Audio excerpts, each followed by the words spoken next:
Hi ka-M2, this is Jay Abut, VP for Operations, and... Hi, I'm Abby Padiernos, one of the clients of MA Yabut.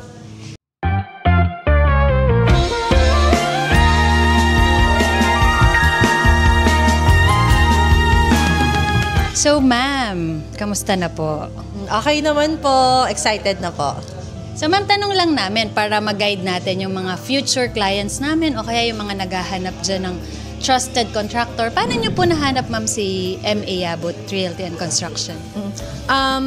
Nakabakasyon po ako noon. So, nag-search lang ako sa Facebook kasi since wala po akong kilalang trusted pa na construction company at that time. So, I got very quick reply naman po, response from MA Yabut messenger account. And then, I was contacted din po with Sir Mark, the owner po. So, from there po, I just sent lang po yung peg na gusto ko. And I'm very happy naman po kasi nabalikan po nila ako agad. Wow, that's very good feedback naman. So far ma'am, during our design phase and dito na tayo ma'am, tinatayo na natin.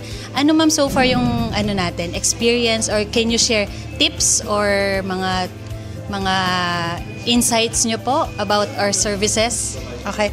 So, since we're very busy din po sa mga work natin, binigyan ko po si MA Yabut ng free hand to suggest po. And I'm very happy naman po kasi na-envision po nila yung gusto ko as a client.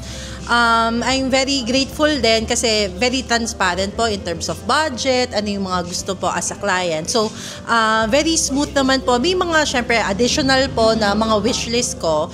And then, they tell me naman kung ano po yung possible.